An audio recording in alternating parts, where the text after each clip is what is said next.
ಕನ್ನಡ ಸಾರಸ್ವತ ಲೋಕದ ಎಲ್ಲ ಸಾಹಿತ್ಯಾಭಿಮಾನಿಗಳಿಗೆ ಹೃತ್ಪೂರ್ವಕವಾದ ನಮಸ್ಕಾರಗಳು. ಅಗಲಿದ ನನ್ನ ಪ್ರೀತಿಯ ಮೇಷ್ಟ್ರು ಹಾಗೂ ನಾಡಿನ ಎಲ್ಲ ದೀನ ದಲಿತರ, ಬಡವರ, ಕೂಲಿ ಕಾರ್ಮಿಕರ ಆತ್ಮಗೌರವದ ಪ್ರತೀಕವಾಗಿದ್ದ, ಸ್ವಾತಂತ್ರ್ಯದ ಕಹಳೆಯಾಗಿದ್ದ, ಸಮಾನತೆಯ ಅರಿಕಾರರು, ಮಾನವ ಹಕ್ಕುಗಳ ಹೋರಾಟಗಾರರು ಆಗಿದ್ದ ಕವಿ ಡಾಕ್ಟರ್ ಸಿದ್ಧಲಿಂಗಯ್ಯನವರಿಗೆ ಶ್ರದ್ಧಾಂಜಲಿಯನ್ನು ಸಲ್ಲಿಸುತ್ತಾ ಅವರ ಸಮಗ್ರ ಕಾವ್ಯವನ್ನು ಕುರಿತ ನನ್ನ ಈ ಮಾತುಗಳನ್ನೇ ಅವರ ಶಿಷ್ಯನಾದ ನಾನು ನುಡಿಗೌರವವನ್ನಾಗಿ ಅರ್ಪಿಸ್ತಾ ಇದ್ದೇನೆ. ನನ್ನ ಈ ಮಾತುಗಳಲ್ಲಿ ಸಿದ್ಧಲಿಂಗಯ್ಯನವರ ಕವಿತೆಯನ್ನು ಕುರಿತ ನನ್ನ ಈ ಓದಿನ ವ್ಯಾಪ್ತಿಯನ್ನು ನಾನು ಕಾಲದ ವ್ಯಾಪ್ತಿಯ ದೃಷ್ಟಿಯಿಂದ ಗುರುತಿಸಿಕೊಳ್ಳುವುದಾದರೆ 1975ರಿಂದ 2015ರವರೆಗೆ, ಅಂದರೆ ಈ 4 ದಶಕಗಳ ಅವಧಿಯಲ್ಲಿ ರಚನೆಯಾದ ಸಿದ್ಧಲಿಂಗಯ್ಯನವರ ಕಾವ್ಯವನ್ನು ಅನುಲಕ್ಷಿಸಿ ಅಂತ ನಾನು ಇಟ್ಕೊಳ್ತಾ ಇದ್ದೇನೆ. ಈ 4 ದಶಕಗಳಲ್ಲಿ ಸಿದ್ಧಲಿಂಗಯ್ಯನವರ ಒಟ್ಟು 5 ಕಾವ್ಯ ಕೃತಿಗಳು ಪ್ರಕಟವಾಗಿವೆ. 1975ರಲ್ಲಿ ಪ್ರಕಟವಾದ ಹೊಲೆಮಾದಿಗರ ಹಾಡು, 1979ರಲ್ಲಿ ಪ್ರಕಟವಾದ ಸಾವಿರಾರು ನದಿಗಳು, 1983ರಲ್ಲಿ ಪ್ರಕಟವಾದ ಕಪ್ಪು ಕಾಡಿನ ಹಾಡು, ಹೊಸ ಕವಿತೆಗಳು ಹಾಗೂ 2015ರಲ್ಲಿ ಪ್ರಕಟವಾದ ಅವರ ಕುದಿವ ನೀಲಿಯ ಕಡಲು. ಇವಿಷ್ಟು ಅವರ ಕಾವ್ಯಕೃತಿಗಳು. ಇಷ್ಟು ದೀರ್ಘವಾದ ಅವಧಿಯಲ್ಲಿ ಅವರು ಪ್ರಕಟಿಸಿರುವ ಕವಿತಾ ಸಂಕಲನಗಳು ಸಂಖ್ಯಾದೃಷ್ಟಿಯಿಂದ ಬಹಳ ಕಡಿಮೆ ಅಂತ ಅನ್ನಿಸಬಹುದು. ಆದರೆ ಈ ಸಂಕಲನಗಳ ಕವಿತೆಗಳ ಮೂಲಕ ಸಿದ್ಧಲಿಂಗಯ್ಯನವರು ಕನ್ನಡ ನವ್ಯೋತ್ತರ ಕಾವ್ಯ ಸಂದರ್ಭದಲ್ಲಿ ಹಾಗೂ ಕರ್ನಾಟಕದ ದಲಿತ ಚಳವಳಿಯ ಮೇಲೆ ಈ ಕೃತಿಗಳು ಉಂಟು ಮಾಡಿದ ಪ್ರಭಾವ ಮತ್ತು ಪರಿಣಾಮಗಳು ಮಾತ್ರ ಬಹಳ ದೊಡ್ಡದು, ಕ್ರಾಂತಿಕಾರಕವಾದದ್ದು ಮತ್ತು ಚಾರಿತ್ರಿಕವಾದದ್ದು ಅನ್ನೋದನ್ನು ನಾವು ಮರೆಯೋ ಹಾಗೆ ಇಲ್ಲ. ಈ ಜಾತಿ ವ್ಯವಸ್ಥೆಯನ್ನು ದಷ್ಟಪುಷ್ಟವಾಗಿ ಸಾಕಿಕೊಂಡು ಬಂದಿರುವ ಭಾರತೀಯ ಶ್ರೇಣೀಕೃತ ಜಾತಿ ವ್ಯವಸ್ಥೆ ಇರುವಂತಹ ಈ ಸಮಾಜದಲ್ಲಿ ಎಲ್ಲ ರೀತಿಗಳಿಂದಲೂ ಹಿಂದೆಯೇ ಉಳಿದಿರುವ, ಅಂಚಿಗೆ ತಳ್ಳಲ್ಪಟ್ಟ ಅಸ್ಪೃಶ್ಯ ಜನಾಂಗದ ಪ್ರತಿನಿಧಿಯೊಬ್ಬ ಅಕ್ಷರ ಕಲಿಯದೇ ಇದ್ದಾಗ ಅನುಭವಿಸುವ ಸಂಕಟಗಳಿಗಿಂತ ಅಕ್ಷರ ಕಲಿತ ದಲಿತನೊಬ್ಬ ಅನುಭವಿಸುವ ಸಂಕಟ ಇದೆಯಲ್ಲ, ಅದು ಹೆಚ್ಚು ಘೋರವಾಗಿರುತ್ತೆ. ವ್ಯತ್ಯಾಸ ಇಷ್ಟೇ, ಅಕ್ಷರ ಕಲಿತ ದಲಿತ ಅನುಭವಿಸುವ ನೋವು ಅವನು ನಂಬಿಕೊಂಡಿರುವ ಮತ್ತು ಅವನನ್ನು ನಂಬಿಸಲಾಗಿರುವ ಈ ವಿಧಿ ಬರಹ, ಹಣೆ ಬರಹಗಳ ದೆಸೆಯಿಂದಾಗಿ ಅವನು ಒಂದು ಪಳಗಿಸಲ್ಪಟ್ಟ ಆನೆಯ ಥರ ಸಹಿಸಿಕೊಳ್ಳುವ ಒಂದು ಗುಣವನ್ನು ಬೆಳೆಸ್ಕೊಂಡ್ಬಿಟ್ಟಿರ್ತಾನೆ. ಹಾಗಾಗಿ ಅವನಿಗೆ ಅದು ಸಹನೀಯವಾದ ಒಂದು ಅಭ್ಯಾಸಗತ ಹಿಂಸೆ ಆಗಿಬಿಟ್ಟಿರುತ್ತೆ. ಅದು ಪ್ರಜ್ಞೆಯ ಆಳಕ್ಕೆ ಇಳಿದು ಅವನನ್ನು ಸಂವೇದನೆಯ ಮಟ್ಟದಲ್ಲಿ ಅಷ್ಟು ಗಾಢವಾಗಿ ಕಲಕುವ ಸಂಗತಿ ಆಗೋದಿಲ್ಲ. ಆದರೆ ಈ ವಿದ್ಯಾವಂತ ದಲಿತ ಪ್ರಜ್ಞಾಪೂರ್ವಕವಾಗಿ ಶೋಷಣೆಗೆ ಪ್ರತಿಕ್ರಿಯಿಸುವ ಮತ್ತು ಅಭಿವ್ಯಕ್ತಿಸುವ ತೀವ್ರತೆ ಮತ್ತು ಅದರ ನೋವಿದೆಯಲ್ಲ, ಅದು ಅತ್ಯಂತ ಸಂಕಟಕರವಾದದ್ದು. ಅದು ವೈಯಕ್ತಿಕವಾದ ಮಟ್ಟದಲ್ಲಿ ನಿಂತು ಬಿಡದೆ ತನ್ನ ಸಮುದಾಯದ ಜನ ಶತಶತಮಾನಗಳಿಂದ ಅನುಭವಿಸಿದ ನೋವು, ಹಿಂಸೆ, ಅವಮಾನಗಳ ಬಗೆಗಿನ ಅರಿವು, ಸಿಟ್ಟು, ಆಕ್ರೋಶ, ಪ್ರತಿಕಾರಗಳ ಒಂದು ದೊಡ್ಡ ಮೂಟೆಯೇ ಅವನ ಮೆದುಳ ಮೇಲೆ, ಹೆಗಲ ಮೇಲೆ ಏರಿ ಕೂತ್ಕೊಂಡು ಅವನು ತತ್ತರಿಸಿ ಹೋಗ್ಬಿಡ್ತಾನೆ. ಎಲ್ಲ ಒತ್ತಡ, ನೋವು, ಸಂಕಟ, ಅವಮಾನಗಳ ಬಿಡುಗಡೆಗಾಗಿ ಅವನ ಕಾವ್ಯ ಹಾತೊರಿತಾ ಇರುತ್ತೆ. ಅದು ಅಂತಹ ಜನಸಮುದಾಯದ ಒಡಲಾಳದ ಒಂದು ಜ್ವಾಲಾಮುಖಿಯ ಲಾವಾದ ಹಾಗೆ ಹೊರಹೊಮ್ಮುತ್ತೆ. ಇದು ಸಿದ್ಧಲಿಂಗಯ್ಯನವರ ಕವಿತೆಯ ಮಟ್ಟಿಗೆ ಮಾತ್ರ ಅಲ್ಲ, ಅದು ಮರಾಠಿಯ ದಲಿತ ಪ್ಯಾಂಥರ್ಸ್ ಕಾವ್ಯ ಇರಬಹುದು, ತೆಲುಗಿನ ದಲಿತ ಕಾವ್ಯ ಇರಬಹುದು, ದಕ್ಷಿಣ ಆಫ್ರಿಕಾದ ವರ್ಣ ತಾರತಮ್ಯದ ಅಪಾರ್ಥೈಡ್ ಕಾನೂನಿನ ವಿರುದ್ಧ ರಚನೆಯಾದ ಕಪ್ಪು ಕಾವ್ಯ ಇರಬಹುದು. ಅದು ವೈಯಕ್ತಿಕ ನೆಲೆಯ ಸಿಟ್ಟು ಸೆಡವುಗಳಿಂದ ಹಿಡಿದು ಒಂದು ಸಾಮುದಾಯಿಕ ನೆಲೆಯಲ್ಲಿ ಕ್ರಾಂತಿಗೀತೆಯಾಗಿ ಅಭಿವ್ಯಕ್ತವಾಗೋದು ನಿಜ. ಕನ್ನಡ ದಲಿತ ಕಾವ್ಯದ ಸಂದರ್ಭದಲ್ಲಿ ಸಿದ್ಧಲಿಂಗಯ್ಯನವರ ಕವಿತೆ ನವ್ಯ ಕಾವ್ಯದ ಅವಸಾನದ ಬೀಜಗಳನ್ನು ತನ್ನ ಒಡಲಿನಲ್ಲಿ ಇಟ್ಟುಕೊಂಡೇ ಮೊಳೆಯಿತು ಅಂತಂದರೆ ಉತ್ಪ್ರೇಕ್ಷೆ ಆಗೋದಿಲ್ಲ. ಕರ್ನಾಟಕದಲ್ಲಿ ಇನ್ನೂ ಅಸಂಘಟಿತವಾಗಿಯೇ ಚೆದಿರು ಹೋಗಿದ್ದಂತಹ ದಲಿತ ಚಳುವಳಿಯ ಸಂಘಟನಾ ಶಕ್ತಿಯಾಗಿ ಕೂಡ ಇವರ ಕವಿತೆ ಕಸುವು ತುಂಬುತ್ತೆ. DR ನಾಗರಾಜ್ ಅವರು ಹೇಳೋ ಹಾಗೆ ದಲಿತರ ಆತ್ಮ ಪ್ರತಿನಿಧೀಕರಣದ ಎಲ್ಲ ಅಂಶಗಳನ್ನು ದಲಿತರ ಈ ಆದಿಕವಿಯ ಕಾವ್ಯ ಒಳಗೊಂಡಿತ್ತಾದ್ರಿಂದನೇ ಅದು ಒಂದು ಜನಾಂಗದ ಹೋರಾಟದ ಆದಿಯನ್ನು ರೂಪಿಸುವ ಮತ್ತು ಅದನ್ನು ಮುನ್ನಡೆಸಲು ಬೇಕಾದ ಒಂದು ಪ್ರಣಾಳಿಕೆಯಾಗಿ ಕೂಡ ಹೊಲೆಮಾದಿಗರ ಹಾಡು ತನ್ನ ಉದ್ಘೋಷವನ್ನು ಅದು ಮೊಳಗುತ್ತಾನೆ ಆ ಕಾಲಕ್ಕೆ ಹುಟ್ಟಿತ್ತು. ಇನ್ನು ಸಿದ್ಧಲಿಂಗಯ್ಯನವರ ಕಾವ್ಯವನ್ನು ಪರಿಶೀಲಿಸಿ ತಮ್ಮ ಅರ್ಥಪೂರ್ಣವಾದ ಮುನ್ನುಡಿಯ ಮೂಲಕ ಸಮಗ್ರವಾಗಿ ಅರ್ಥೈಸಿದ DR ನಾಗರಾಜ್ ಅವರ ಈ ಉತ್ಪ್ರೇಕ್ಷಾಲಂಕಾರ ಚಕ್ರವರ್ತಿ ಅನ್ನುವ ಮಾತು ಸಿದ್ಧಲಿಂಗಯ್ಯನವರ ಕವಿತೆಗಳಿಗೆ DRN ಬರೀತಾರೆ, ಈ ಮಾತನ್ನು ಹೇಳ್ತಾರೆ.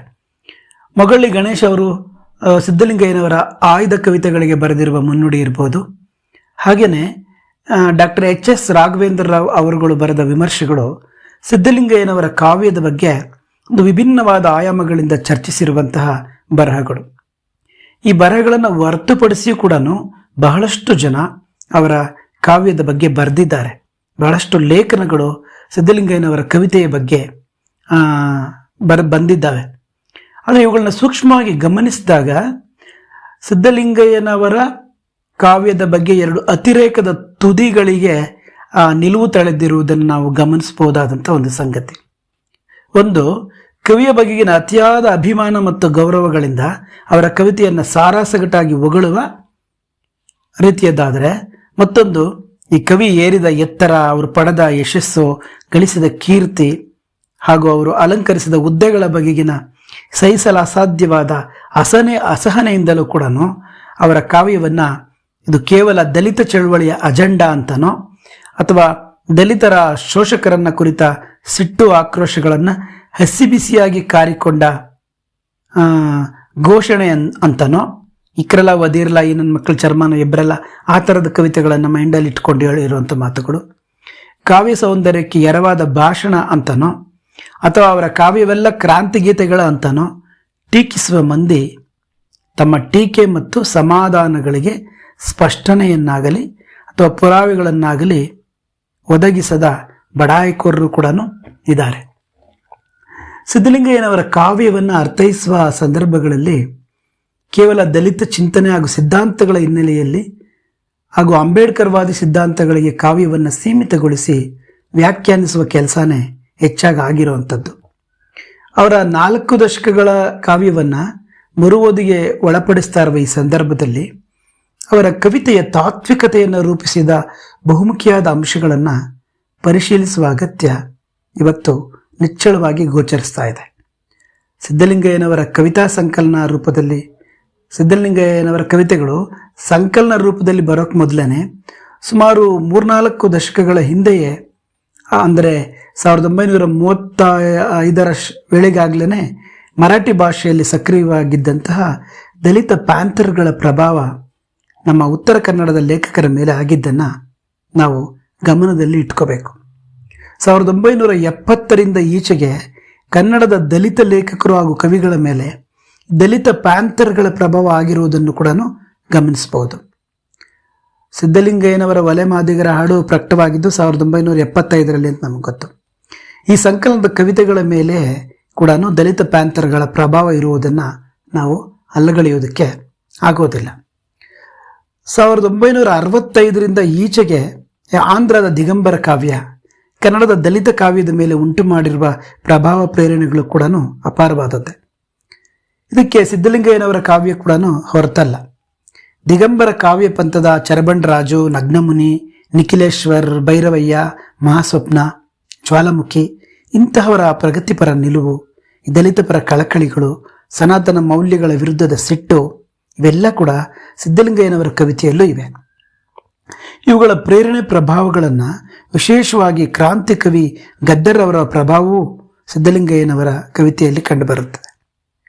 ಇದಲ್ಲದೆ ಸಿದ್ಧಲಿಂಗಯ್ಯನವರ ಒಟ್ಟು ಕಾವ್ಯದ ತಾತ್ವಿಕತೆಯನ್ನು ರೂಪಿಸಿರುವ ಸಂಗತಿಗಳನ್ನು ಪರಿಭಾವಿಸಬೇಕಾದರೆ ಈ ಕೇರಳದ ಮಾರ್ಕ್ಸ್ವಾದಿ ಲೇಖಕರ ಚಿಂತನೆಗಳು, ಎಡಪಂಥೀಯ ಚಿಂತಕರಾದ ನಾರಾಯಣ್ ಗುರು, ಕುಮಾರನ್ ಆಶನ್ನೋ, ತಮಿಳಿನ ಪೆರಿಯಾರ್ ರಾಮಸ್ವಾಮಿ ನಾಯರು, ಮರಾಠಿಯ ರಾಮದೇವ್ ಡಸಾಳು, ದಯಾ ಪವಾರು, ಲತೀಫಾ, ವಾಮನ ನಿಂಬಾಳ್ಕರು, ಅರುಣ್ ಕಾಂಬ್ಳೆ ಅವರ ಚಿಂತನೆಗಳು, ಆಫ್ರಿಕಾದ ಕಪ್ಪು ಸಾಹಿತ್ಯ, ಗೆರಿಲ್ಲ ಸಾಹಿತ್ಯ ಸಿದ್ಧಾಂತಗಳು ಹಾಗೂ ಕನ್ನಡ ದಲಿತ ಲೇಖಕರ ಬರವಣಿಗೆ ಇವೆಲ್ಲ ಕೂಡ ನಮ್ಮ ಕನ್ನಡದ ದಲಿತ ಲೇಖಕರ ಬರವಣಿಗೆ ಮತ್ತು ಹೋರಾಟ ಮತ್ತು ಚಿಂತನೆಗಳನ್ನು ರೂಪಿಸಿರುವ ಮೂಲದ್ರವ್ಯಗಳು ಹೇಗೋ ಹಾಗೆಯೇ ಸಿದ್ಧಲಿಂಗಯ್ಯನವರ ಕಾವ್ಯ ತತ್ವವನ್ನು ರೂಪಿಸಿರುವ ಅಂಶಗಳು ಕೂಡ ಆಗಿವೆ ಅನ್ನೋದನ್ನು ನಾವು ಮೊದಲಿಗೆ ಮನಗಾಣಬೇಕಾಗಿದೆ. ಎಡಪಂಥೀಯ ಚಿಂತನಧಾರಿಯ ಆಶಯಗಳು ಕೂಡ ಕನ್ನಡದ ದಲಿತ ಕಾವ್ಯದ ಆಶಯಗಳನ್ನು ರೂಪಿಸಿದ್ದಾವೆ. ಈ ಹಿನ್ನೆಲೆಯಲ್ಲಿ ಸಿದ್ಧಲಿಂಗಯ್ಯನವರ ಕಾವ್ಯದಲ್ಲಿ ಪ್ರಮುಖವಾಗಿ ಅಂಬೇಡ್ಕರ್ವಾದ, ಲೋಹಿಯಾವಾದ, ಮಾರ್ಕ್ಸ್ವಾದಗಳು ಅಂತರ್ಗತವಾಗಿರುವುದಕ್ಕೂ ಕೂಡ ಅವರ ಕಾವ್ಯವೇ ಸಾಕ್ಷಿಯಾಗಿರೋದನ್ನು ನಾವು ಗಮನಿಸ್ಬೋದು. ಮುಂದುವರೆದ ಮಾತಿಗೆ ನಾನು ಒಂದು ಶೀರ್ಷಿಕೆಯನ್ನು ಕೊಟ್ಟುಕೊಳ್ಳುವುದಾದರೆ, ನವ್ಯದ ದಿಕ್ಕನ್ನು ಬದಲಾಯಿಸಿದ ಸಿದ್ಧಲಿಂಗಯ್ಯನವರ ಕಾವ್ಯ ಅಂತ ನಾನು ಒಂದು ಶೀರ್ಷಿಕೆಯನ್ನು ಕೊಟ್ಟುಕೊಂಡು ಮಾತಾಡ್ತೀನಿ. ನೋಡಿ, 1975ರಲ್ಲಿ ಪ್ರಕಟವಾದ ಸಿದ್ಧಲಿಂಗಯ್ಯನವರ ಒಲೆಮಾದಿಗರ ಹಾಡು ನವ್ಯದ ತೀವ್ರತೆಯನ್ನು ಕಡಿಮೆ ಮಾಡ್ತು ಅಂತಲೇ ಹೇಳಬೇಕು. ಇದರಲ್ಲಿ ಅವರ ಸಾವಿರಾರು ನದಿಗಳು ಕೃತಿಯ ಪಾತ್ರ ಕೂಡ ಮಾತ್ರವಾಗಿ ಇದೆ. ಈ ಎರಡೂ ಕೃತಿಗಳಲ್ಲಿನ ಕವಿತೆಗಳು ದಲಿತ ಮತ್ತು ಬಂಡಾಯದ ಪ್ರಗತಿಪರವಾದ ಆಶಯಗಳಿಂದ ಕೂಡಿದ್ದವು ಮತ್ತು ಹಾಡೋದಕ್ಕೆ ಅಂತಲೇ ಬರೆದ ಕವಿತೆಗಳಾದ್ದರಿಂದನೂ ನವ್ಯ ಕಾವ್ಯದ ಪ್ರಭಾವವನ್ನು ಅದರ ಚಿಂತನಶೀಲತೆಯಿಂದ, ಗದ್ಯ ಲಯದಿಂದ ಬಿಡಿಸಿ ಒಂದು ಭಾವಪ್ರಧಾನ್ಯತೆಯ ಕಡೆಗೆ, ಹಾಡಿನ ಲಯದ ಕಡೆಗೆ ಹೊರಳುವ ಹಾಗೆ ಮಾಡೋದರಲ್ಲಿ ಈ ಕೃತಿಗಳ ಪಾತ್ರ ಕೂಡ ಮಾತ್ರವಾಗಿತ್ತು. ಸಾಮಾಜಿಕ ಚಳುವಳಿಯ ಮುಖವಾಣಿ ಹಾಗೆ ಅಥವಾ ಪ್ರಣಾಳಿಕೆಯ ಹಾಗೆ ಮೈವೆತ್ತು ಬಂದ ಸಿದ್ಧಲಿಂಗಯ್ಯನವರ ಸಂಕಲನದ ಹೆಸರು ಕೂಡ ಹಾಡಿನಿಂದನೇ ಯುಕ್ತವಾಗಿದೆ. ಹೊಲೆಮಾದಿಗರ ಹಾಡು ಅಂತ ಆ ಸಂಕಲನದ ಮುನ್ನುಡಿಯಲ್ಲಿನೇ ಕವಿ ಇದನ್ನು ಸ್ಪಷ್ಟಪಡಿಸಿದ್ದಾರೆ ಕೂಡ.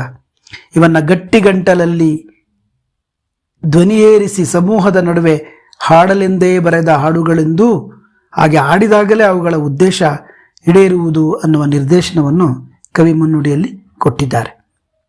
ಕುತೂಹಲಕ್ಕಾಗಿ ನೀವು ಹೊಲೆಮಾದಿಗರ ಹಾಡು ಸಂಕಲನದ ಕೆಲವು ಶೀರ್ಷಿಕೆಗಳನ್ನು ಗಮನಿಸಿದ್ರೂ ಸಾಕು, ಇದು ಹಾಡುಗಳ ಸಂಕಲನವೇ ಅನ್ನೋದು ಸಾಬೀತಾಗತ್ತೆ. ಉದಾಹರಣೆಗೆ, ಒಂದು ಮೂಳೆಯ ಹಾಡು, ಒಂದು ಪದ, ಕ್ರಾಂತಿ ಪದ, ಭವಿಷ್ಯದ್ ಗೀತೆ, ಒಂದು ದನದ ಪದ ಇತ್ಯಾದಿ. ಇದಲ್ಲದೆ ಇವರ ಇತರ ಕವನ ಸಂಕಲನಗಳಲ್ಲೂ ಈ ರೀತಿಯ ಹಾಡನ್ನು ಸೂಚಿಸುವ ಶೀರ್ಷಿಕೆಗಳಿರೋ ಕವಿತೆಗಳನ್ನು ನಾವು ಗಮನಿಸಬಹುದು.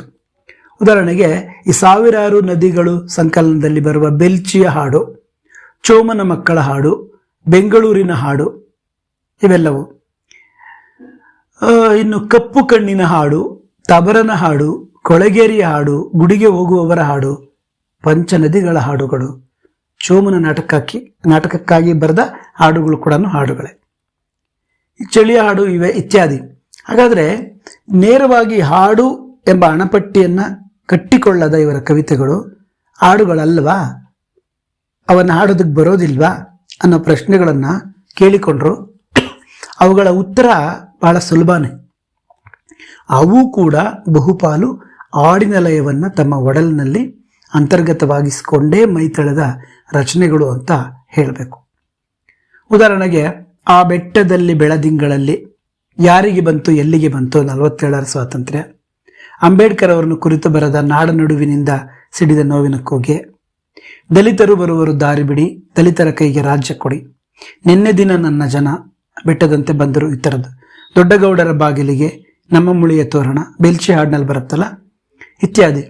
ಇವೆಲ್ಲ ಸಿದ್ಧಲಿಂಗಯ್ಯನವರ ಹಾಡಿನ ಲಯದ ಕೆಲವು ಸ್ಯಾಂಪಲ್ಗಳು. ನೋಡಿ, ಅವರ ನಿನ್ನ ಕಣ್ಣಿನ ಹಾಡು ಅನ್ನುವ, ನಿನ್ನ ಕಣ್ಣಿನ ಮಾತು ಅನ್ನುವ ಒಂದು ಕವಿತೆ ಸಾವಿರಾರು ನದಿಗಳಲ್ಲಿ, ಪ್ರೀತಿ ಎಂಬುದು ಗೆಳತಿ ಮಿಂಚು ಹುಳುಗಳ ಮಾಲೆಯೇನೆ, ಪಾರಿವಾಳದ ಎದೆಗೆ ಗುರಿಯಿಟ್ಟು ಬಿಟ್ಟ ಬಾಣಗಳ ದಾಳಿ ಏನೆ ಈ ಆಗಿರ್ಬೋದು. ಹಾಗೇನೆ ಕಪ್ಪು ಕಣ್ಣಿನ ಹಾಡು ಸಂಕಲನದಲ್ಲಿನೇ ಕೋರಿಕೆ ಅನ್ನುವ ಒಂದು ಕವಿತೆ ಕೂಡ ಒಂದು ಹಾಡೇನೆ ಅದು. ಒಲವರಳಿದ ದಿನಗಳೇ ಹೂಗಳೇ, ಕಡಲ ತೀರಗಳೇ ಕಾಡುತ್ತಿರಿ, ಬೆಳದಿಂಗಳು ತುಳು ಕಾಡುವ ಹೊಳೆಗಳೇ, ಹಲವು ಬಣ್ಣಗಳೇ ಕಾಡದಿರಿ, ಅಲೆಯುವ ಒಲೆಯರ ಹೊಲೆಯುವ ಮಾದಿಗರ ಮಲಗಿದ ಜನಕ್ಕೆಲ್ಲ ಗುರು ಕಾಣೋ ಭೂತಪ್ಪ, ಬಡವಾರ ಬಾಳಿಗೆ ಶಿವ ಕಾಣೋ. ಈ ಸಾಲುಗಳು ಅವರ ಕಪ್ಪು ಕಣ್ಣಿನ ಹಾಡು ಸಂಕಲನದ ಭೂತನ ಕಥೆ ಎನ್ನುವ ಕವಿತೆಯಲ್ಲಿ ಬರುತ್ತೆ. ಈ ಹಾಡನ್ನೆಲ್ಲ ಗಮನಿಸಿದ್ರೆ ಅದರಲ್ಲೂ ವಿಶೇಷವಾಗಿ ಈ ಅಲೆಯುವ ಒಲೆಯರ ಒಲೆಯುವ ಮಾದಿಗರ ಮಲಗಿದ ಜನಕ್ಕೆಲ್ಲ ಗುರು ಕಾಣೋ, ಮಲಗಿದ ಜನಕ್ಕೆಲ್ಲ ಗುರು ಕಾಣೋ ಭೂತಪ್ಪ, ಬಡವಾರ ಬಾಳಿಗೆ ಶಿವ ಕಾಣೋ, ಈ ಹಾಡನ್ನು ಗಮನಿಸಿದ್ರೆ ಇದು ಜನಪದ ತ್ರಿಪದಿಯ ಲಯದಲ್ಲಿ ರಚನೆ ಆಗಿರೋದನ್ನು ನಾವು ಗಮನಿಸ್ಬೋದು. ಹಾಗೆಯೇ ಕಾರಂತರ ಚೋಮನ ದುಡಿ ಕಾದಂಬರಿಯ ಸಂಕಪ್ಪಯ್ಯನವರ ತಾಯಿ ಚೋಮನಂತಹ ಒಲೆಯನಿಗೆ ಬೇಸಾಯ ಮಾಡುವ ಆಸೆ ಇರಬಾರದು, ಅವನಿಗೆ ಭೂಮಿಯನ್ನು ಗೇಣಿಗೆ ಕೊಡಬಾರ್ದು ಅಂತ ತಿರಸ್ಕರಿಸಿದ ಸಂದರ್ಭದಲ್ಲಿ ಆ ಹಿನ್ನೆಲೆಯಲ್ಲಿ ಸಿದ್ಧಲಿಂಗಯ್ಯನವರು ಬರೆದ ಅಜ್ಜಿ ಆಡು ಅನ್ನುವ ಒಂದು ಕವಿತೆ ಕೂಡ ಉಲ್ಲೇಖನಾರ್ಹವಾಗಿದೆ. ಕಲ್ಲುಗಳೆಂದು ಕಳಸಗಳಲ್ಲ, ಒಲೆಯರಿಗೆಂದು ನೆಲವಿಲ್ಲ, ಕಪ್ಪು ನಾಯಿ ಕೆಂಪಾಗುವುದಿಲ್ಲ, ಹೊಲೆಯರಿಗೆಂದು ಬೆಲೆಯಿಲ್ಲ, ಹೀಗೆನ್ನುವ ಮುದುಕಿಗೆ ಸಾವೇ ಇಲ್ಲವೇ, ಚೋಮನಿಗೆಂದು ನೆಲವೇ ಬೇಡವೇ, ನೋವನ್ನು ಉಂಡು ನೋವನ್ನು ಹೊದೆಯುವ ದಲಿತರ ಬಾಳಿಗೆ ಬೆಳಕೇ ಬೇಡವೇ ಅನ್ನುವ ಅಜ್ಜಿಯ ಹಾಡು ಕವಿತೆಯ ಈ ಸಾಲುಗಳು ಎಲ್ಲವೂ. ಆಮೇಲೆ ಸಿದ್ಧಲಿಂಗಯ್ಯನವರ ಹೆಂಡಕ್ಕೆ ಸಾವಿಲ್ಲವೋ ಅನ್ನುವ ಕವಿತೆಯನ್ನು ಛಂದಸ್ಸಿನ ದೃಷ್ಟಿಯಿಂದ ಪರಿಶೀಲಿಸಿದರೂ ಸಾಕು, ಕನ್ನಡ ಛಂದಸ್ಸಿನ ಯಾವುದಾದ್ರೂ ಒಂದು ಛಂದೋಲಯವನ್ನು ಇಟ್ಟುಕೊಂಡೇ ಛಂದೋಬದ್ಧವಾಗಿ ಅವರು ಕವಿತೆಯನ್ನು ಕಟ್ತಾರೆ ಅನ್ನೋದು ಸಾಬೀತಾಗತ್ತೆ. ಅದೇ ಕವಿತೆ ಈಗ ನೋಡ್ರಿ, ಭೂತಾಯಿ ಸಿಗಲಿಲ್ಲ ಈ ತಾಯಿ ಸಿಕ್ಕವಳೆ ಕಾಣೀರು ಆನಂದವ ಅನ್ನುವ ಈ ಕವಿತೆಗೆ 5 ಮಾತ್ರೆಯ ಒಂದು ಲಲಿತ ಲಯದಲ್ಲಿದೆ. ಇನ್ನೊಂದು, ಎಂಡಬಾಡಿನ ಮುಂದೆ ಇನ್ನು ದೇವರು ಉಂಟೆ ಮಾಡೀರೋ ದೊಡ್ಡಬ್ಬವ, ಎಂಡಬಾಡಿನ ಮುಂದೆ ಇನ್ನು ದೇವರು ಉಂಟೆ ಮಾಡೀರೋ ದೊಡ್ಡಬ್ಬವ. 3-4 ಒಂದು ಮಂದಾನೀಲ ಲಯದಲ್ಲಿ ಈ ಕವಿತೆ ಇರೋದನ್ನ ಗಮನಿಸಬಹುದು. ಈ ಕಾಲಘಟ್ಟದಲ್ಲಿ ಕಾವ್ಯ ರಚನೆಗೆ ತೊಡಗಿದ ಯಾವ ಕವಿಯಾದರೂ ಕುವೆಂಪು ಮತ್ತು ಬೇಂದ್ರೆ ಕಾವ್ಯದ ಲಯಗಳ ಪ್ರಭಾವದಿಂದ ತಪ್ಪಿಸಿಕೊಂಡು ಬರೆಯೋದು ಅಷ್ಟು ಸುಲಭವಾದ ಸಂಗತಿ ಆಗಿರಲಿಲ್ಲ. ಸಿದ್ಧಲಿಂಗಯ್ಯನವರ ಕಾವ್ಯದಲ್ಲೂ ಕೂಡ ಕುವೆಂಪು ಕವಿತೆಯ ಲಯಗಳ ಪ್ರಭಾವ ದಟ್ಟವಾಗಿ ಅಡಗಿರೋದನ್ನು ನಾವು ಸ್ಪಷ್ಟವಾಗಿ ಗುರುತಿಸಬಹುದು. ಆದರೂ ಸಿದ್ಧಲಿಂಗಯ್ಯನವರದು ಯಥಾವತ್ ಕುವೆಂಪು ಕಾವ್ಯದ ನಕಲಾಗಲಿ ಅಥವಾ ಅನುಕರಣೆಯಾಗಲಿ ಅಲ್ಲ. ಬಹುಶಃ ಕುವೆಂಪು ಅವರಿಗೂ ಸಾಧ್ಯವಾಗದಷ್ಟು ತೀವ್ರವಾಗಿ ವ್ಯಂಗ್ಯವನ್ನು ಸಿದ್ಧಲಿಂಗಯ್ಯನವರು ತಮ್ಮ ಕಾವ್ಯದಲ್ಲಿ ಬಳಸಿದ್ದಾರೆ.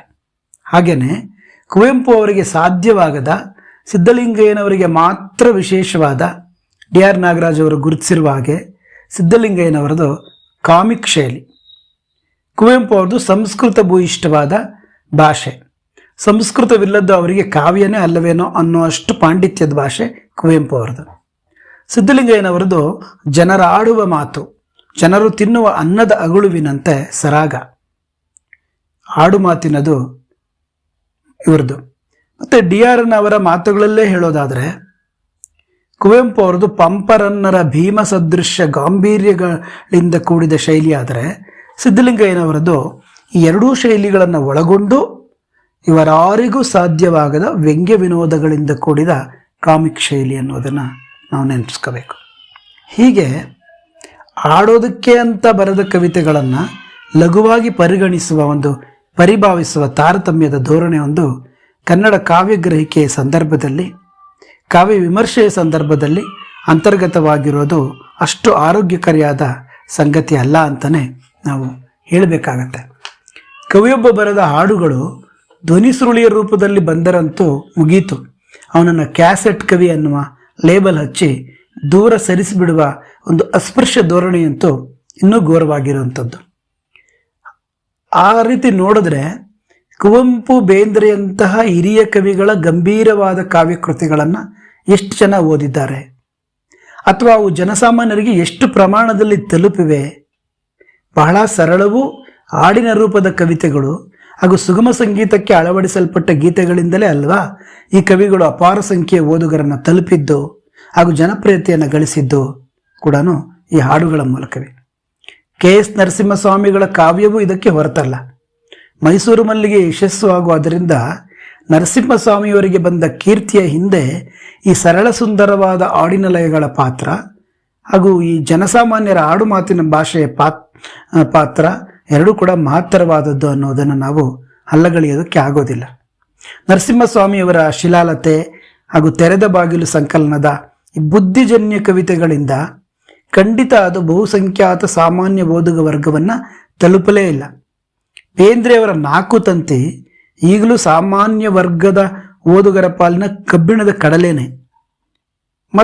ಮತ್ತೊಂದು ವಿಷಾದದ ಸಂಗತಿ ಅಂತಂದರೆ, ಜನಪ್ರಿಯ ಸಾಹಿತ್ಯ ಸುಗಮ ಸಂಗೀತಕ್ಕೆ ಅಳವಟ್ಟದ್ದು, ಲಘುವಾದದ್ದು, ಅದಕ್ಕೆ ಗಾಂಭೀರ್ಯತೆ ಇಲ್ಲ, ನೀರ್ಮಜ್ಜಿಗೆ ಇತ್ಯಾದಿ ಅತಿರೇಕದ ಹವಯೇಳನಕ್ಕೂ ಒಳಗಾಗ್ತಾ ಇದೆ ಕೂಡ. ಇದು ಹೆಚ್ಚಿಗೆ ಬೆಳೆಸುವಂಥ ಪ್ರಸ್ತುತವಾದ ಸಂಗತಿ ಅಂತ ನನಗೆ ಅನಿಸೋದಿಲ್ಲ. ಇನ್ನು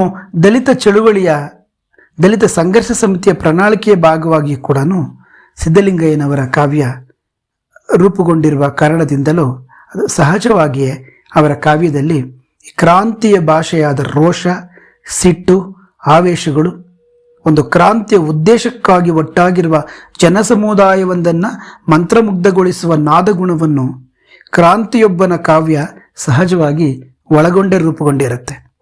ಡಿ.ಆರ್. ನಾಗರಾಜ್ ಅವರು ಈಗಾಗಲೇ ಗುರುತಿಸಿರುವ ಹಾಗೆ ಉತ್ಪ್ರೇಕ್ಷಾಲಂಕಾರ ಅನ್ನೋದು ಬಹುಪಾಲು ಕ್ರಾಂತಿ ಕವಿಗಳ ಏಕಮಾತ್ರ ಅಭಿವ್ಯಕ್ತಿ ತಂತ್ರವಾಗಿರುವ ಹಾಗೆ ಸಿದ್ಧಲಿಂಗಯ್ಯನವರು ಇದನ್ನು ಧಾರಾಳವಾಗಿ ಬಳಸಿದ್ದಾರೆ. ಈ ಕಾರಣಕ್ಕಾಗಿಯೇ ಡಿ.ಆರ್.ಎನ್ ಇವರನ್ನ ಉತ್ಪ್ರೇಕ್ಷಾಲಂಕಾರ ಚಕ್ರವರ್ತಿ ಅಂತ ಕರೆದದ್ದು ಸಹಜವಾಗಿ ಇದೆ ಕೂಡ. ಹೀಗೆ ಸಾರ್ವಜನಿಕ ಕಾವ್ಯದ ಅತೀ ದೊಡ್ಡ ಯಶಸ್ಸನ್ನು ಸಾಧಿಸಿದ ಕುವೆಂಪು, ಬೇಂದ್ರೆಗಳ ನಂತರ ಭಾಷಣ ಶೈಲಿ ಹಾಗೂ ಉತ್ಪ್ರೇಕ್ಷಾಲಂಕಾರಗಳನ್ನು ಸೂರೆಗೊಂಡ ಸಿದ್ಧಲಿಂಗಯ್ಯನವರ ಕವಿತೆಗೆ ಆ ಯಶಸ್ಸು ಸಂದಿದೆ. ಅಂಬೇಡ್ಕರ್, ಲೋಹಿಯಾ, ಗಾಂಧಿ ಇಂತಹ ಮಹನೀಯರು ತಾವು ತಮ್ಮ ವೈಚಾರಿಕ ಹಾಗೂ ರಾಜಕೀಯ ಸಂಕಲ್ಪಗಳ ಮೂಲಕ ಒಂದು ಜನಾಂಗವನ್ನು ಕಟ್ಟುವ ಹಾಗೂ ಅವರನ್ನು ಮುನ್ನಡೆಸಲು ಕಂಡುಕೊಂಡ ದಾರಿಗಳು, ಬೇಂದ್ರೆ, ಕುವೆಂಪು, ಸಿದ್ಧಲಿಂಗಯ್ಯನಂತಹ ಕವಿಗಳು ಸಾಹಿತ್ಯದ ಪ್ರತಿಭಾ ಸಂಕಲ್ಪದ ಮೂಲಕ ಕಟ್ಟಲು ಕಂಡುಕೊಂಡ ದಾರಿಗಳು ಮೇಲ್ನೋಟಕ್ಕೆ ಭಿನ್ನ ಅಂತ ತೋರಿದ್ರು. ಈ ಎರಡೂ ರೀತಿಯ ದಾರಿಗಳು ಒಂದೇ ಆಶಯವನ್ನು ಉಳ್ಳ ಜನಾಂಗವೊಂದರ ಮುನ್ನಡೆಗೆ ಪೂರಕವೂ ಅಗತ್ಯವೂ ಆಗಿದ್ದ ಮಾರ್ಗಗಳೇ ಆಗಿದ್ದಾವೆ ಎಂಬುದನ್ನು ನಾವು ಅಲ್ಲಗಳೆಯೋದಕ್ಕೆ ಆಗೋದಿಲ್ಲ.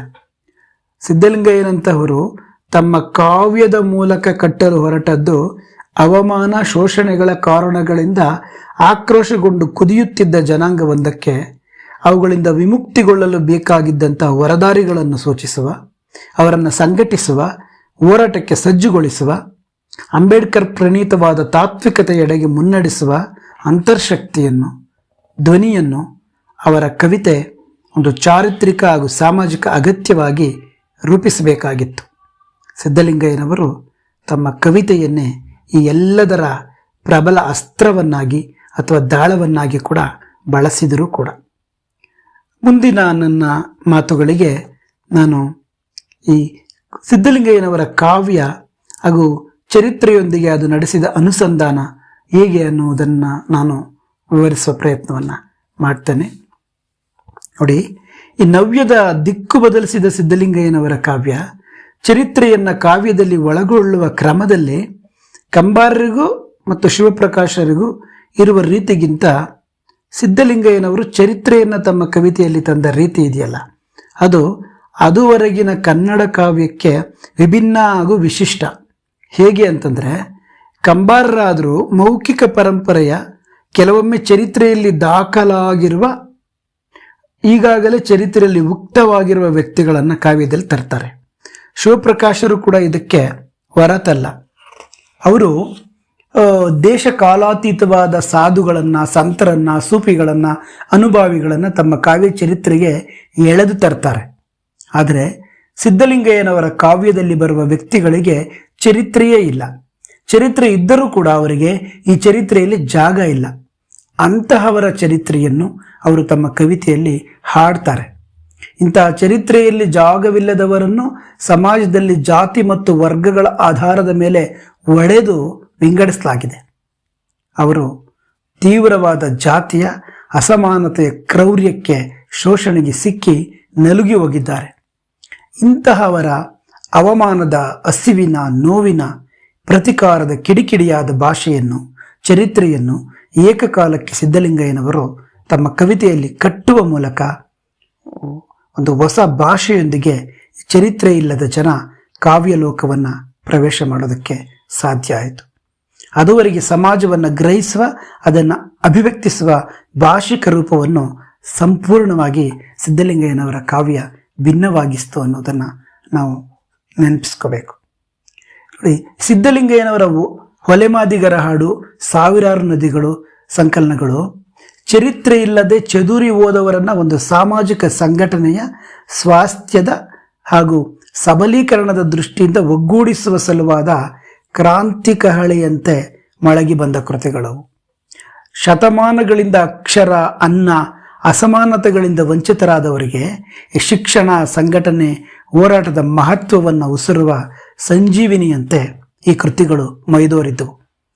ಲೋಹಿಯಾ, ಅಂಬೇಡ್ಕರ್, ಪೆರಿಯಾರ್ ಅಲ್ಲದೆ ಬುದ್ಧ, ಬಸವ, ಗಾಂಧಿ ತತ್ವ ಪ್ರಣಾಳಿಕೆಗಳನ್ನು, ಮಾನವತಾವಾದ, ಮಾರ್ಕ್ಸ್ವಾದ ಹಾಗೂ ಸಮತಾವಾದದ ಆಶಯಗಳನ್ನು ಮೈಗೂಡಿಸಿಕೊಂಡೇ ತನ್ನ ತಾತ್ವಿಕತೆಯನ್ನು ಪ್ರಗತಿಶೀಲ ಧೋರಣೆಯಿಂದಲೂ ಪ್ರಭುತ್ವದ ಒಳಗೇ ತಲೆ ಎತ್ತುವ ಈ ಸರ್ವಾಧಿಕಾರ ಶಕ್ತಿಗಳ ವಿರುದ್ಧದ ಆಕ್ರೋಶದಿಂದಲೂ, ಉದಾಹರಣೆಗೆ ಅಲ್ಲೇ ಕುಂತವರೇ ಗಮನಿಸಿ ಕಂಡ ಕಾವ್ಯವನ್ನು.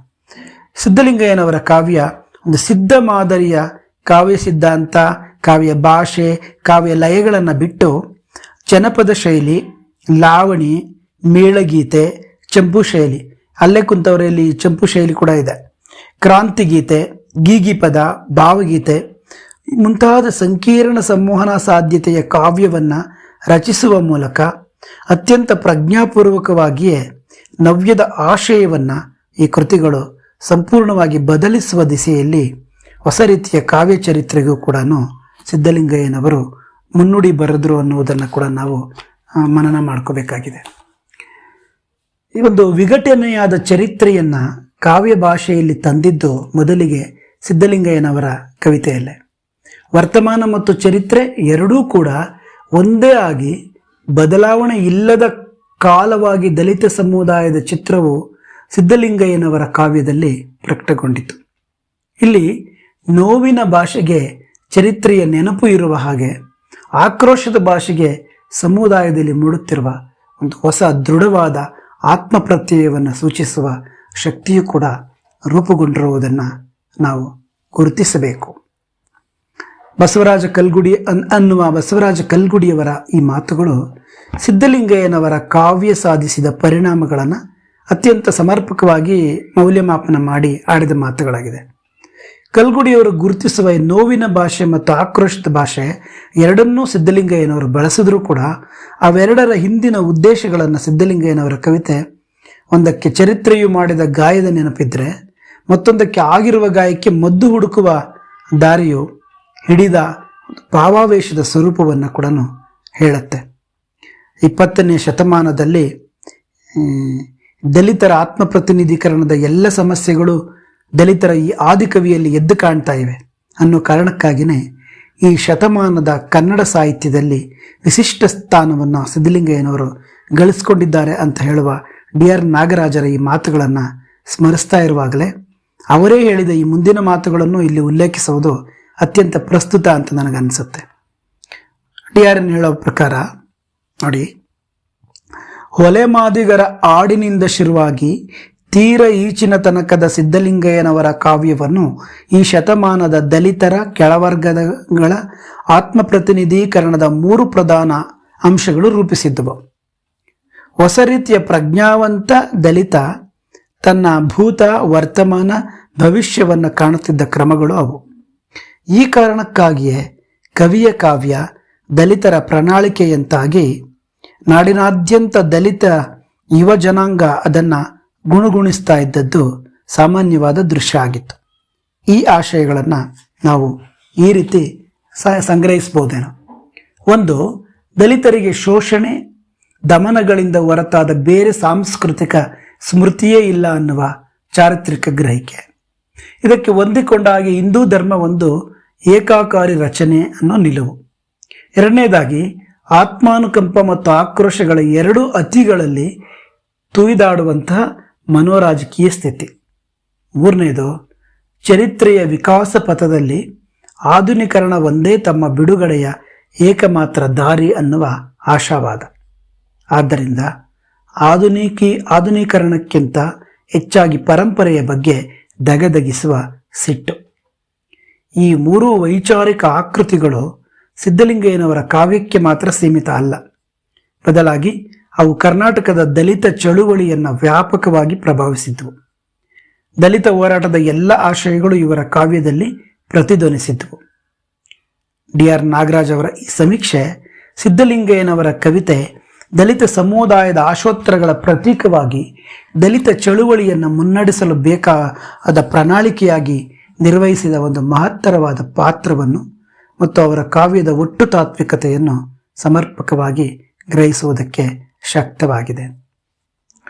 ನನ್ನ ಮಾತುಗಳ ಕೊನೆಯ ಭಾಗದಲ್ಲಿ ಕವಿಯೊಬ್ಬನ ಅತ್ಯುತ್ತಮವಾದ ಸಾಧನೆ ಅಥವಾ ಅತ್ಯುತ್ತಮವಾದ ಕೊಡುಗೆ ಯಾವುದು ಎನ್ನುವುದರ ಅಳತೆಯ ಮಾಪನ ಏನು? ಅದು ಆತನ ಕೃತಿಗಳ ಸಂಖ್ಯೆಯನ್ನು ಅವಲಂಬಿಸಿದೆಯೋ ಅಥವಾ ಗುಣಾತ್ಮಕವಾದ ಆತನ ಕಾವ್ಯ ಉಂಟು ಮಾಡುವ ಪರಿಣಾಮವನ್ನು ಪರಿಗಣಿಸಿಯೋ ಎಂಬ ಪ್ರಶ್ನೆಗಳನ್ನು ಜಗತ್ತಿನ ಎಲ್ಲ ಮಹಾನ್ ಕವಿಗಳ ಬಗ್ಗೆ ಕೂಡ ನಾವು ಕೇಳ್ಕೊಂಡೇ ಬರ್ತಾ ಇದ್ದೀವಿ. ಹಾಗೆ ನೋಡಿದ್ರೆ ದೇವನೂರು ಮಹಾದೇವ ಅವರು ಬರೆದದ್ದು ಬೆರಳಿಕೆಯಷ್ಟು ಕೃತಿಗಳನ್ನು, ಆದರೆ ಅವು ಉಂಟು ಮಾಡಿದ ಸಂಚಲನ ಹಾಗೂ ಗಳಿಸಿದ ಯಶಸ್ಸು, ಪಡೆದ ಕೀರ್ತಿ ಅಪಾರವಾದದ್ದು. ಕುವೆಂಪು ಅವರು ಬರೆದದ್ದು ರಾಶಿ ರಾಶಿ. ಹಾಗಂತ ರಾಶಿ ರಾಶಿ ಬರೆದವರ ಸಾಹಿತ್ಯವನ್ನು ಜೊಳ್ಳು ಅಂತ ಹೇಳಕ್ಕಾಗತ್ತಾ? ಅವರು ಬರೆದದ್ದೆಲ್ಲವೂ ಮೌಲಿಕವಾದದ್ದೇ. ಕುವೆಂಪು ಅವರ ಹಿನ್ನೆಲೆಯಲ್ಲಿ ನಾನು ಹೇಳ್ತಾ ಇದ್ದೀನಿ. ಒಂದು ಜನಾಂಗದ ಸಾಹಿತ್ಯ ಹಾಗೂ ಸಂಸ್ಕೃತಿಯ ಅಭಿರುಚಿಯನ್ನು ತಿದ್ದುವ ಹಾಗೂ ಭವಿಷ್ಯತ್ತಿನ ಪೀಳಿಗೆಯ ಸಾಹಿತ್ಯದ ಐಕಾನ್ ಆಗುವ ಮಟ್ಟಕ್ಕೆ ಬೆಳೆದವರು ಕುವೆಂಪು ಅವರ ಹಾಗೆ ಸಿದ್ಧಲಿಂಗಯ್ಯನವರು ರಾಶಿ ರಾಶಿಯಾಗಿ ಬರೆಯದೇ ಇರಬಹುದು. ಅವರಷ್ಟು ವೈವಿಧ್ಯಮಯವಾದ ಕಾವ್ಯವನ್ನು ಪ್ರಕಾರ ಹಾಗೂ ಪ್ರಮಾಣದಲ್ಲಿಯೂ ಸಿದ್ಧಲಿಂಗಯ್ಯನವರು ಬರೆಯದೇ ಇರಬಹುದು. ಹೋಲಿಕೆಯಿಂದ ತೀರ್ಮಾನ ಮಾಡುವ ಸಂಗತಿ ಖಂಡಿತ ಇದಲ್ಲ. ಇದರಿಂದ ಸಿದ್ಧಲಿಂಗಯ್ಯನವರು ಕುವೆಂಪು ಅವರಿಗಿಂತ ಕಡಿಮೆ ಪ್ರತಿಭಾವಂತರೆಂದಾಗಲಿ, ಕಾವ್ಯಶಕ್ತಿ ಅವರಿಗಿಂತ ಕಡಿಮೆ ಎಂದಾಗಲಿ ತೀರ್ಪು ಕೊಡುವ ಮಾಪನಗಳಲ್ಲಿ ಸಾಮಾಜಿಕ ಚಳುವಳಿಯೊಂದರ ಸಕ್ರಿಯ ಕಾರ್ಯಕರ್ತರಾಗಿ, ನೇತಾರರಾಗಿ, ಹೋರಾಟಗಾರನೂ ಆದ ಕವಿಯೊಬ್ಬನ ಮಿತಿಗಳ ನಡುವೆ ಅವರಿಗೆ ಪ್ರಮಾಣದ ದೃಷ್ಟಿಯಿಂದ ಬರೆಯಲು ಆದದ್ದು ಕಡಿಮೆನೇ ಇರಬಹುದು. ಆದರೆ ಅದು ಸಾಮಾಜಿಕ ಪರಿವರ್ತನೆಯ ದೃಷ್ಟಿಯಿಂದ ಹಾಗೂ ದಿಕ್ಕೆಟ್ಟ ಜನಾಂಗವೊಂದರ ಮಾರ್ಗದರ್ಶಕ ಸೂತ್ರವಾಗಿ ಮುನ್ನಡೆಸಿದ ಪರಿಣಾಮಗಳ ದೃಷ್ಟಿಯಿಂದ ಅವರ ಕಾವ್ಯ ಉಂಟು ಮಾಡಿದ್ದು ಬಹಳ ದೊಡ್ಡ ಪರಿಣಾಮ ಅನ್ನುವುದನ್ನು ನಾವು ಮರೆಯಲಾಗದು. ಕಾವ್ಯದ ಹಲವು ವೈವಿಧ್ಯಮಯವಾದ ಪ್ರಕಾರಗಳಲ್ಲಿ ಮಹತ್ತರವಾದದನ್ನು ಕೊಡುವ ಶಕ್ತಿ ಅವರಿಗಿದ್ದಾಗಲೂ ಅವರು ಚಳುವಳಿಯಲ್ಲಿ ತೊಡಗಿಕೊಂಡ ಕಾರಣದಿಂದಲೇ ಅವನ್ನು ಬರೆಯದೇ ಹೋದ ವಿಷಾದ ಸ್ವತಃ ಕವಿಗೂ ಇತ್ತು. ಅವರ ಅಲ್ಲೇ ಕುಂತವರೇ ಕಂಡ ಕಾವ್ಯವನ್ನು ಗಮನಿಸಿದಾಗ ಅವರ ಕವಿತೆಗಳಲ್ಲಿ ಹಾಸುವಕ್ಕಾಗಿರುವ ನಾಟಕೀಯತೆ, ವ್ಯಂಗ್ಯ, ವಿಡಂಬನೆ, ಕ್ರಾಂತಿ ಕಾವ್ಯದ ರೋಷ, ಕಥನ ಮಾದರಿಯ ವೈವಿಧ್ಯ ಇವೆಲ್ಲವೂ ಪ್ರತಿಯೊಂದು ಪ್ರಕಾರದಲ್ಲೂ ಒಂದೊಂದು ಮಹತ್ತರವಾದ ಕೃತಿಯನ್ನು ಬರೆಯಬಲ್ಲಷ್ಟು ಪ್ರತಿಭಾ ಸಾಮರ್ಥ್ಯ ಅವರಲ್ಲಿದ್ದೂ ಅದನ್ನು ಸಾಧಿಸಲಾಗದೆ ಹೋಗಿರುವುದು ನಮಗೆ ತಿಳಿದಿರುವ ಸಂಗತಿಯೇ. ಅವರು ತಮ್ಮ ವೃತ್ತಿ ಬದುಕಿನ ಉದ್ದಕ್ಕೂ ನಿರ್ವಹಿಸಿದ ಹಾಗೂ ನಿರ್ವಹಿಸಲು ತೊಡಗಿಕೊಂಡ ಜವಾಬ್ದಾರಿಯುತವಾದ ಹುದ್ದೆಗಳ ತೃಪ್ತಿಕರವಾದ ನಿರ್ವಹಣೆ ಮತ್ತು ಹೊಣೆಗಾರಿಕೆಗಳು ಕೂಡ ಅವರ ಕಾವ್ಯಶಕ್ತಿಯನ್ನು ಎಲ್ಲ ಆಯಾಮಗಳಿಂದ ಬಳಸಲಾಗದೆ ಹೋಯಿತು ಅನ್ನುವುದು ವಾಸ್ತವಿಕ ಸಂಗತಿ. ಮುಳ್ಳೂರು ನಾಗರಾಜ್, ಕೆ.ಬಿ. ಸಿದ್ದಯ್ಯ, ಅರವಿಂದ ಮಾಲಗತ್ತಿ, ಒಡ್ಡಗೆರೆ ನಾಗರಾಜಯ್ಯ ಮುಂತಾದ ದಲಿತ ಕವಿಗಳು ತಮ್ಮ ಸಂಸ್ಕೃತಿಯ ಚಹರೆಗಳನ್ನು ಕಾವ್ಯದಲ್ಲಿ ರವಿಕುಮಾರ್ ನೀಹ ಕೂಡ ಒಬ್ಬರು ತಮ್ಮ ಕಾವ್ಯದಲ್ಲಿ ದಟ್ಟವಾಗಿ ಬಳಸಿಕೊಂಡ ಹಾಗೆ ಸಿದ್ಧಲಿಂಗಯ್ಯನವರ ಕಾವ್ಯ ಅದನ್ನೆಲ್ಲ ಅನಾವರಣಗೊಳಿಸಲು ಕಾಯ್ತಾ ಇರುವ ಹಾಗೆ ಇತ್ತು. ಅವರ ಗ್ರಾಮ ದೇವತೆಗಳು ಹಾಗೂ ಊರು ಕೇರಿ ಆತ್ಮಕಥಾ ಸಂಪುಟಗಳಲ್ಲಿ ತಕ್ಕ ಮಟ್ಟಿಗೆ ಬಿಚ್ಚಿಕೊಂಡ ಅವರ ಅಂತರಂಗದ ಜಗತ್ತು ಹಾಗೂ ದಲಿತ ಸಂಸ್ಕೃತಿಯ ಅನನ್ಯವಾದ ಒಳಲೋಕದ ಕತ್ತಲ ಮುಖಗಳು, ಬೆಳಕಿನ ಬೀಜಗಳು ದಳತೆರೆದು ಅವರ ಕಾವ್ಯದಲ್ಲಿ ಇನ್ನೂ ಅನಾವರಣಗೊಳ್ಳಬೇಕಾಗಿದೆ ಎಂಬ ಕೊರಗು ಅವರ ಕಾವ್ಯವನ್ನು ಪ್ರೀತಿಸುವ ಪ್ರತಿಯೊಬ್ಬ ಕಾವ್ಯ ಪ್ರೇಮಿಯ ಹಂಬಲ ಅರಿಕೆಯಾಗಿದ್ದ ಸಂದರ್ಭದಲ್ಲಿನೇ ಕವಿಯ ನಿರ್ಗಮನ ಆಗಿದೆ. ಒಬ್ಬ ಕ್ರಾಂತಿ ಕವಿಯಾಗಿ ಅವರ ಕವಿತೆ ಸಾಧಿಸಿದ ಯಶಸ್ಸನ್ನು ಕುರಿತು ಅಭಿನಂದಿಸುತ್ತಲೇ ಸಾಮಾಜಿಕ ಬದ್ಧತೆಯುಳ್ಳ ಕವಿಯ ಕಾವ್ಯ ಖಡ್ಗವಾಗಿ ನೋವಿಗೆ ಮಿಡಿಯುವ ಪ್ರಾಣಮಿತ್ರನೂ ಆಗಿ ಸ್ಪಂದಿಸಿದ ರೀತಿಯ ಬಗ್ಗೆ ಪ್ರಶಂಸೆ, ಬೆರಗು ಇದ್ದೇ ಇದೆ. ಕ್ರಾಂತಿ ಕಹಳೆಯ ಮೊಳಗುತ್ತಲೇ ಪ್ರೇಮದ ಸುಕೋಮಲ ಭಾವಗಳನ್ನು ಕವಿತೆಯ ಮೂಲಕ ಹರಿಯಬಿಟ್ಟ ಈ ಕವಿಯಿಂದ ಇನ್ನೂ ಅನಾವರಣ ಆಗದೆ ಉಳಿದು ಹೋದ ಹಲವು ಮಾನವ ಭಾವಗಳ ಮಹಾಕಾವ್ಯ ಹೊರಬರಲೆಂದೇ ಕನ್ನಡ ಕಾವ್ಯ ಜಗತ್ತು ಕಾಯುತ್ತಿರುವ ಸಂದರ್ಭದಲ್ಲೇ ಕವಿಯ ನಿರ್ಗಮನ ಆಗಿದೆ. ಕವಿಯಾಗಿ ಅವರ ಜೀವಮಾನದ ಅನುಭವ ದ್ರವ್ಯವನ್ನು ಪಟ್ಟಿ ಇಳಿಸಿಕೊಂಡು ಮೈ ತಳೆಯಬಹುದಾದ ಮಹತ್ತರವಾದ ಆಕಾಂಕ್ಷಿತವಾದ ಕಾವ್ಯಕೃತಿ ಮೂಡಿಬರಲಿ ಎನ್ನುವ ಆಕಾಂಕ್ಷೆಯಲ್ಲಿ ಅವರೆಲ್ಲ ಅಭಿಮಾನಿಗಳು ಕಾಯ್ತಾ ಇದ್ದ ಸಂದರ್ಭದಲ್ಲಿಯೇ ಕವಿಯ ನಿರ್ಗಮನವಾಗಿದೆ. ಆದರೆ ಅವರ ಆಗಮನ ಮತ್ತು ಪುನರ್ಭವ ಅನ್ನುವುದು ಅವರ ಕಾವ್ಯ ಕೊಡುವ ಪ್ರೇರಣೆಗಳಿಂದ ಮತ್ತೆ ಮತ್ತೆ ಕನ್ನಡ ನಾಡಿನ ಜನಮಾನಸದಲ್ಲಿ ಮತ್ತೆ ಅದು ಹೊಸ ಹೊಸ ಅಭಿವ್ಯಕ್ತ ರೂಪಗಳಲ್ಲಿ, ಹೋರಾಟದ ರೂಪದಲ್ಲಿ, ಸಂಘಟನೆಯ ರೂಪದಲ್ಲಿ, ಬೇರೆ ಬೇರೆ ಸೃಜನಶೀಲ ಆಯಾಮಗಳಲ್ಲಿ ಹೊರಹೊಮ್ಮಲಿ ಅನ್ನುವ ಆಶಯ ಅವರೆಲ್ಲ ಅಭಿಮಾನಿಗಳದ್ದು ಆಗಿರುವ ಹಾಗೆ ನನ್ನದು ಕೂಡ.